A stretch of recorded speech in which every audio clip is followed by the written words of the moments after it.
আকাশবাণী কলকাতা। স্থানীয় সংবাদ পড়ছি ধৃতি সেন শর্মা। বিশেষ খবর হলো, কলকাতা থেকে ইউরোপের বিভিন্ন দেশ ও মার্কিন যুক্তরাষ্ট্রের মধ্যে সরাসরি বিমান চলাচল শুরু করার ব্যাপারে একটি প্রস্তাব আজ সর্বসম্মতিক্রমে রাজ্য বিধানসভায় গৃহীত হয়েছে। এদিকে রাজ্য সরকারের তোষণের রাজনীতির কারণেই কলকাতা বিমানবন্দরের সম্প্রসারণ আটকে রয়েছে বলে বিজেপির অভিযোগ। রাজ্যে আরও 3টি বেসরকারি বিশ্ববিদ্যালয় তৈরি হতে চলেছে। তৃণমূল কংগ্রেস সরকারকে অপসারিত করতে হিন্দুদের ঐক্যবদ্ধ হতে হবে বলে বিরোধী দলনেতা দাবি করেছেন।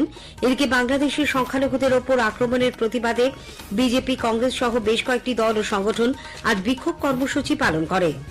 দক্ষিণ 24 পরগনার জয়নগরে নাবালিকা ছাত্রীর ধর্ষণ ও খুনের ঘটনায় মূল অভিযুক্ত মোস্তাকিন সর্দারকে আজ দোষী সাব্যস্ত করা হয়েছে। কলকাতায় 7 মাসের একটি শিশুকে যৌন নির্যাতনের ঘটনায় পুলিশ পূর্ব মেদিনীপুরের গোপীবল্লভপুর থেকে একজনকে গ্রেপ্তার করেছে। আজ বিশ্ব মৃত্তিকা দিবস।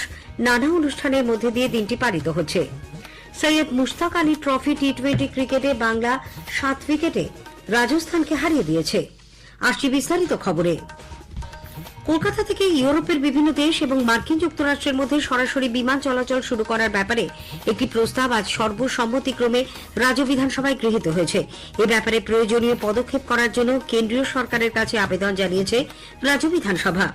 এই উদ্দেশ্যে আনা প্রস্তাবটি আলোচনার জন্য বিধানসভায় উত্থাপন করে অর্থমন্ত্রী চন্দ্রিমা ভট্টাচার্য বলেন, একসময় কলকাতা থেকে ইউরোপ এবং মার্কিন যুক্তরাষ্ট্রের সরাসরি বিমান যোগাযোগ ছিল, কিন্তু পরবর্তীকালে নানা কারণে ওইসব বিমান সংস্থা কলকাতা থেকে উড়ান চলাচল বন্ধ করে দেওয়ায় শতবর্ষ প্রাচীন কলকাতা বিমানবন্দর থেকে এখন আর ওইসব দেশে আকাশপথে সরাসরি পৌঁছানো যায় না।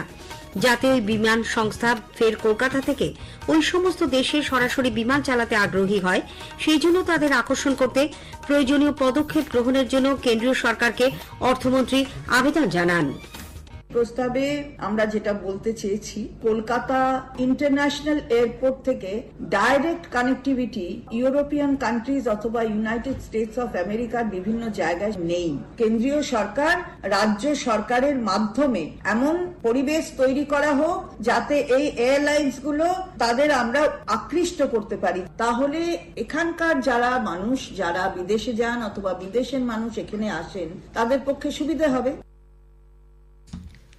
বিরোধী দলনেতা শুভেন্দু অধিকারী প্রস্তাবকে পূর্ণ সমর্থন করে বলেন, এ ব্যাপারে কেন্দ্রীয় সরকারের কাছে প্রতিনিধি দল পাঠালে বিজেপি তাতে সামিল হতে প্রস্তুত। তবে তিনি এও বলেন, ইউরোপের একাধিক দেশ থেকে সরাসরি কলকাতা বিমানবন্দরে আসার ক্ষেত্রে কেন্দ্রের ছাড়পত্র আছে, তাই নতুন করে কেন্দ্রের অনুমোদন দরকার নেই।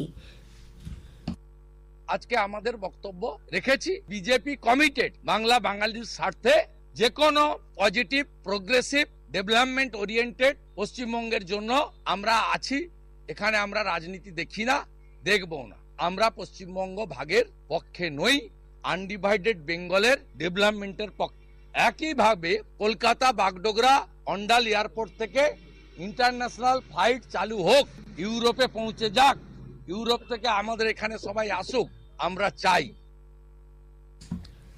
পরে রাজ্য বিধানসভার বাইরে এক সাংবাদিক বৈঠকে বিরোধী দলনেতা বলেন, রাজ্য সরকারের তোষণের রাজনীতির কারণে কলকাতা বিমানবন্দরের সম্প্রসারণ আটকে রয়েছে। কেন্দ্রীয় সরকারের এখানে কোনো ভূমিকা নেই।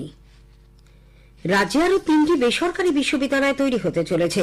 এজন্য রাজ্য বিধানসভায় চলতি অধিবেশনে 3টি পৃথক বিল পেশ করা হবে।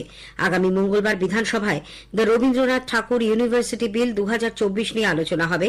রবীন্দ্রনাথ ঠাকুরের নামাঙ্কিত প্রস্তাবিত বিশ্ববিদ্যালয় তৈরি হবে হুগলি জেলার ধনেখালিতে।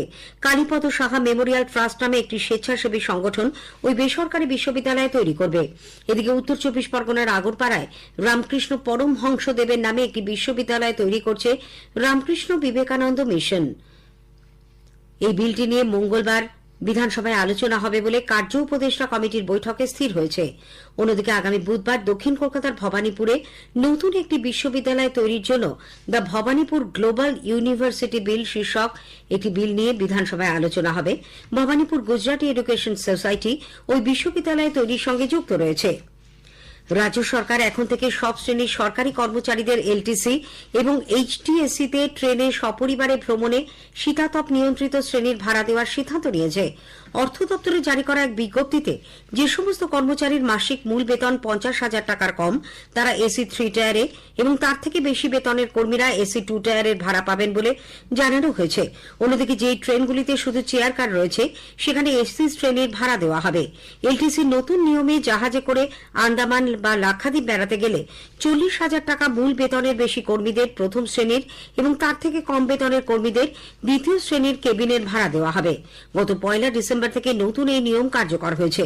উল্লেখ্য, রাজ্য সরকারি কর্মীরা 10 ও 5 বছর অন্তর সপরিবারে এই ভ্রমণ ভাতা পান। রাজ্যে তৃণমূল কংগ্রেস সরকারকে অপসারিত করতে হিন্দ করেছে। ধৃতকে আজই ব্যাংশাল আদালতে তোলা হলে 12 দিনের জেল হেফাজতে পাঠানো হয়। ধৃত রাজীব কলকাতার বটতলা থানা এলাকায় একটি দোকানে কাজ করত। সিসিটিভি ফুটেজ দেখে পুলিশ তার খোঁজ পায়। গত 30 নভেম্বর রাতে বাচ্চাটি মা ও বাবার সঙ্গে ফুটপাতে শুয়েছিল। সেই সময় রাজীব তাকে তুলে নিয়ে গিয়ে যৌন নির্যাতন করে বলে অভিযোগ।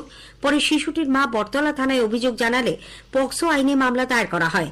আরজিকর হাসপাতালে শিশু কন্যাটির চিকিৎসা চলেছে। হুগলির ত্রিবেণীর কালীতলায় ডাকাতি করে পালানোর সময় পুলিশের গাড়ি লক্ষ্য করে ডাকাতদের ছোড়া বোমায় 2 পুলিশকর্মী আহত হয়েছেন। পরে অবশ্য পুলিশ 2 দুষ্কৃতীকে গ্রেপ্তার করে। তাদের কাছ থেকে 2টি মোটর বাইক, আগ্নেয়াস্ত্র, টাকা, বেশ কিছু সোনার গয়না উদ্ধার হয়েছে। আরও 2 দুষ্কৃতীর খোঁজে পুলিশ তল্লাশি চালাচ্ছে। ধৃত কৃষ্ণপদ মণ্ডল ও অলোক বিশ্বাসকে আজ চুঁচুড়া আদালতে তোলা হলে 6 দিনের পুলিশ হেফাজতে পাঠানো হয়। এরা দুজনেই নদিয়ার বাসিন্দা। এরা পূর্ব বর্ধমানের কালনা থেকে ডাকাতি করে পালাচ্ছিল বলে জানা গেছে। নদিয়ার ভারত বাংলাদেশ সীমান্তবর্তী মাঝদিয়া থেকে বিপুল পরিমাণে সোনা উদ্ধার হয়েছে। কৃষ্ণনগরগামী একটি বাসের এক যাত্রীর কাছ থেকে 1 কেজি 199 গ্রাম সোনা উদ্ধার হয়। বিএসএফ এর 32 নম্বর ব্যাটালিয়নের জওয়ানরা সেখানে গোপন খবরের ভিত্তিতে তল্লাশি চালিয়ে এগুলি উদ্ধার করে। এর বাজার দর 91 লক্ষ টাকারও বেশি। ধৃত সুভাষ চন্দ্র মণ্ডলের বাড়ি কৃষ্ণগঞ্জ থানা এলাকার মথুরাপুরে। ভারত নেপাল সীমান্ত এলাকার পানি ট্যাঙ্কি থেকে আগ্নেয়াস্ত্র সহ এক যুবককে এসএসবি জওয়ানরা গ্রেপ্তার করেছে। এরপর তাকে খড়িবাড়ি থানার পুলিশের হাতে তুলে দেওয়া হয়। ধৃত মোহাম্মদ মিরাজ নকশালবাড়ির তোতারাম এলাকার বাসিন্দা। আজ বিশ্ব মৃত্তিকা দিবস। এই বছরের মূল ভাবনা হল মাটির যত্ন, পরিমাপ, নিরীক্ষণ ও পরিচালনা। এই উপলক্ষে বিভিন্ন অনুষ্ঠানের মধ্যে দিয়ে দিনটি পালিত হচ্ছে। মাটি হল জীবন্ত বাস্তুতন্ত্র ও জীববৈচিত্র্যের ধারক। নদিয়া জেলায় রাষ্ট্রীয় কৃষি বিকাশ যোজনার অধীনে গম চাষে এক নতুন দিগন্তের সূচনা হয়েছে। বিনা কর্ষণে অত্যাধুনিক জিরো টিলেজের সহায়তায় একসাথে 6 সারিতে গম রোপণ করা হচ্ছে। এর ফলে কম খরচে ও কম সময়ে বীজ বোনা, সার দেওয়া ও বীজ ঢাকার ব্যবস্থা করা হচ্ছে। রাজকোটে আজ সৈয়দ মুশতাক আলী ট্রফি টি20 ক্রিকেটে বাংলা 7 উইকেটে রাজস্থানকে হারিয়ে দেয়। বাংলা 7 ম্যাচে 24 পয়েন্ট নিয়ে গ্রুপের শীর্ষে উঠে নকআউট পর্বে খেলা নিশ্চিত করেছে। শেষ করার আগে স্থানীয় সংবাদের বিশেষ কিছু অংশ আর একবার। কলকাতা থেকে ইউরোপের বিভিন্ন দেশ ও মার্কিন যুক্তরাষ্ট্রের মধ্যে সরাসরি বিমান চলাচল শুরু করার ব্যাপারে একটি প্রস্তাব আজ সর্বসম্মতিক্রমে রাজ্য বিধানসভায় গৃহীত।